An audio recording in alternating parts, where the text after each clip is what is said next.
Space launch trajectory and countdown net. Pad is clear. 10, 9, 8. Launch auto sequence has started. 6, 5, 4, 3, 2, 1. Go for launch.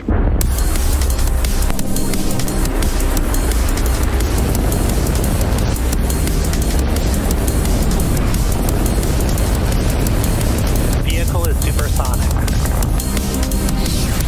Stage separation confirmed. Dragon separation confirmed.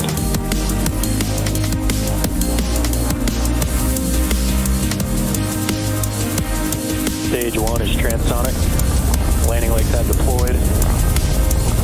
And Falcon 9 has landed. Hello, everyone, and welcome to the Falcon Heavy webcast for tonight's Jupiter 3 mission. My name is Ronnie Foreman, and I'm joining you from the West Coast, from SpaceX headquarters in Hawthorne, California, to follow our Falcon Heavy rocket liftoff from Launch Complex 39A at Kennedy Space Center in Florida. Today's launch marks SpaceX's third Falcon Heavy mission this year and sixth operational Falcon Heavy mission overall. Today, we'll be launching the Hughes JUPITER 3 EchoStar 24 satellite into space for our customer EchoStar and their Hughes Network Systems division. The JUPITER 3 payload on board the second stage was built by Maxar and will be the largest commercial communications satellite ever to launch into geostationary orbit, weighing over 9 tons. Once operational, JUPITER 3 will help meet demand for HughesNet satellite internet in rural areas of the United States and Latin America, as well as demand for Explore service for rural customers in Canada. In addition to supporting enterprise and government applications, JUPITER 3 will also power higher-speed satellite internet service plans in North America, while helping to expand and enhance HughesNet across Mexico, Brazil, and South America. We'll have more about our customer and their payload later on during the show, so be sure to stay tuned. At T-minus 13 minutes and 45 seconds, all systems are currently go for an on-time liftoff of 11:04 p.m. Eastern Time. The vehicle started propellant loading around the T-minus 50-minute mark and is nearly fully loaded with propellants now. Weather is green and the range is also ready to support. But if for some reason we don't launch today, we do have a backup opportunity tomorrow at the same time. The Falcon Heavy that you can see on your screen is essentially 3 Falcon 9 rockets strapped together. Having 3 cores instead of just the one on Falcon 9 means that we are using 27 engines between the 2 side boosters and center core today, and that allows us to carry heavier payloads to various orbits in space. From a technical standpoint, we are creating a more powerful first stage that carries more fuel and burns longer than the first stage on a typical Falcon 9 mission. Now, at the very top of our rocket, as you can see on your screen, is our payload fairing. This is where the JUPITER 3 satellite is safely enclosed between 2 composite pieces. The fairing protects the payload from aerothermal loads, heating, and contamination during ascent. Once we reach the vacuum of space, though, the fairing isn't needed anymore, so we will jettison both halves as the second stage continues on its journey to orbit. Both fairings supporting today's mission are flight-proven, with one half flying for its 5th time and the other for its 6th. Once those fairing halves separate from the second stage, we will of course be attempting to recover them again today with the help of our recovery vessel, Doug. Now, right below the fairing, we have a second stage, which is connected to the 28th engine onboard Falcon Heavy. This is our Merlin vacuum engine, and its job is to power the payload to its final targeted orbit once the center core and second stage separate. The second stage for this mission is also debuting a new medium coast configuration. Just in case you didn't know, our second stages have 3 general configurations: standard, medium, and long coast. And we use different configurations depending on how long the second stage needs to operate after launch. A medium coast kit, which is what we're using today, provides better performance for some missions and includes an added battery loaf or power pack, a painted gray stripe on the outside of the fuel tank, and other hardware to make sure that the fuel and stages systems operate as long as needed. Now, if you look very closely at the stage 2 on your screen, you can just barely see that stripe of gray paint that I mentioned.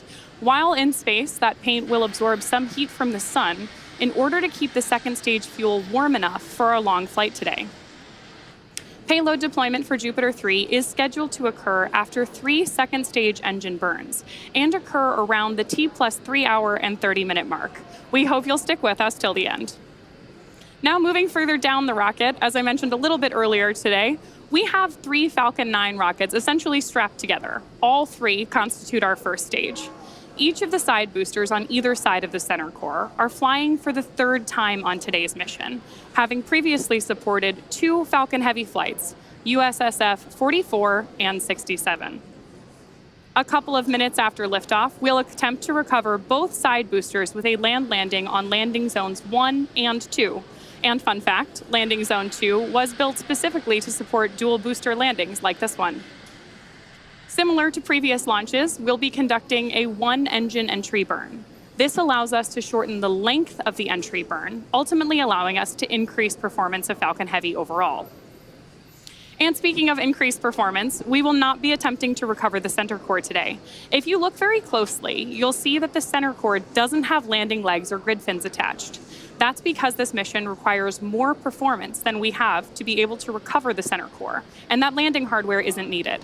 But don't worry, today's launch should still be a very exciting one, especially if you're joining us from the Space Coast tonight, where you should be in for some beautiful nighttime landing views. And now, as promised, here's a bit more information about our customer and satellite today. For over half a century, we've been on a journey to connect people, enterprises, and things around the world. Innovation runs deep in our veins, from developing the two-way VSAT in the 1980s, to inventing satellite internet in the 1990s, to launching the first modern-era telecommunications satellite in the 2000s. We've tackled the biggest connectivity challenges and applied our engineering excellence to uncover innovative ways to connect the unconnected. Since the launch of the first Hughes high-throughput satellite, we have engineered some of the highest capacity broadband satellites in the world. And now, our latest and greatest innovation launches a new era of connectivity. Jupiter 3, the world's largest commercial communications satellite. 26 feet tall when stowed, it boasts 14 solar panels unfurled. This massive satellite was purpose-built and engineered like no satellite before. Hundreds of team members have devoted countless hours to bring Jupiter 3 to life. The highly anticipated next-generation ultra-high-density satellite doubles the size of the Hughes JUPITER fleet and brings total throughput to more than 1 terabit per second, enabling more capacity, better service, and faster speeds. With 300 highly concentrated spot beams, Jupiter 3 expands our reach to nearly 80% of the population across North and South America. The engineering ingenuity built into Jupiter 3 will expand the connected experience. For the family in Ohio streaming movies on a Friday night. For the student in Mexico, expanding her horizons with access to technology and educational tools. For the farmer in rural Idaho, monitoring the weather each day to manage his crops. For the executive, flying from New York to Los Angeles, holding a meeting over first-class Wi-Fi in the sky. For the senior in Montana, consulting with his doctor by telehealth. For the ranger at a national park, coordinating in real time with emergency responders. For the mango grower in Brazil, expanding her family business nationwide and internationally. For the entrepreneur in Ecuador, promoting his business and taking customer orders. For the grandmother in Mississippi, meeting her new grandchild by video chat. All this and more as Jupiter 3 launches a new era of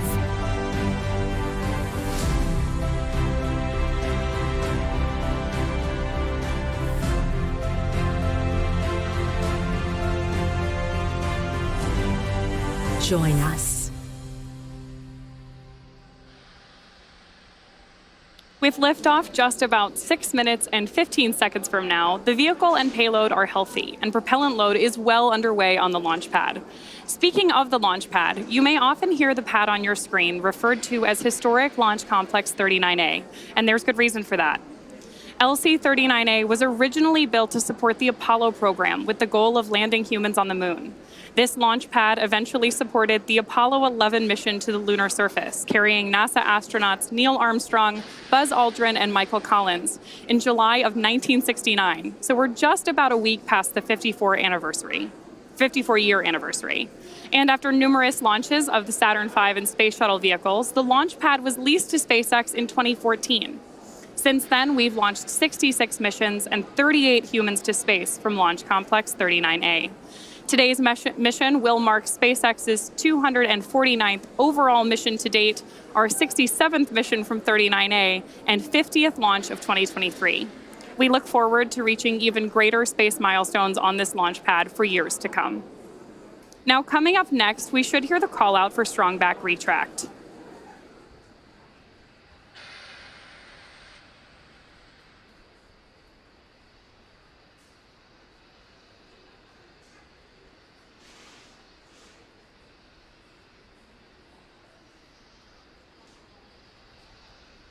Falcon Heavy tanks are pressing for strong back retract. So there you heard Mission Control confirming that we are pressurizing the tanks ahead of strong back retraction. Next up, the clamp arms around the second stage, which you can't really see because they're being obscured by those LOX clouds there, are going to begin to open. And that truss structure next to the vehicle, known as the strong back, will retract away from Falcon Heavy.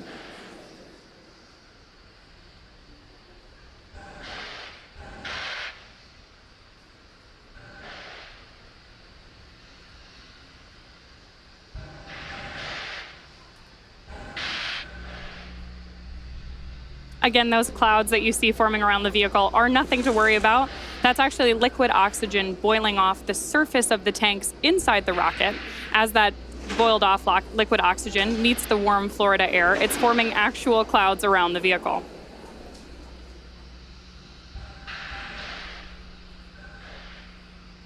There you can see coming out from behind those clouds, we have had the clamp arms open up around Falcon Heavy in preparation for liftoff.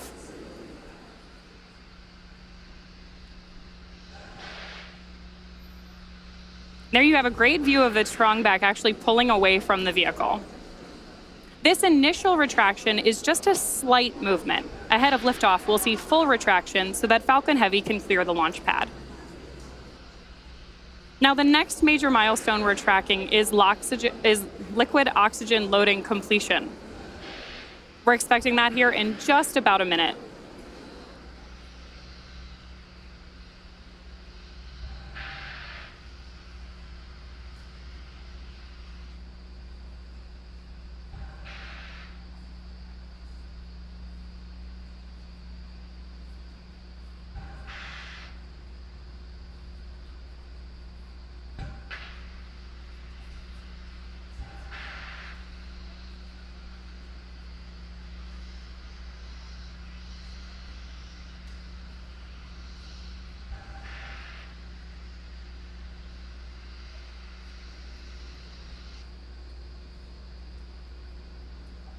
Just about 25 seconds left of liquid oxygen loading.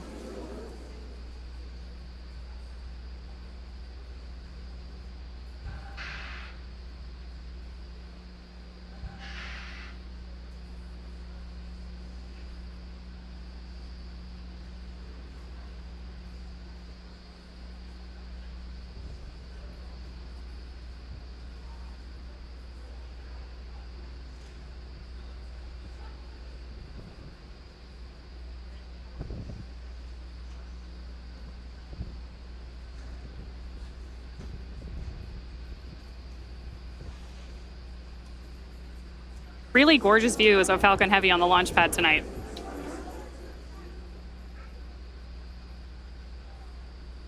The next major milestone we're tracking is going to be the announcement that Falcon Heavy is in startup mode, which means that the internal flight computers have taken over the final count in the lead up to liftoff. About T-1 minute is when we expect to hear that call out, and that's also when stages 1 and 2 will begin to pressurize for launch.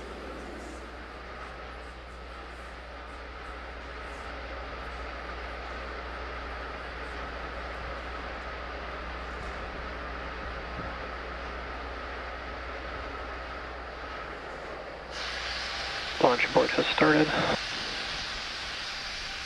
As you may have just heard over the nets, we just heard an abort called out from our launch director. We're waiting for other updates from Mission Control, so stay tuned and we'll come back with an update as soon as we can.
All parties on countdown 1, please be advised that we have scrub for the night on Falcon Heavy.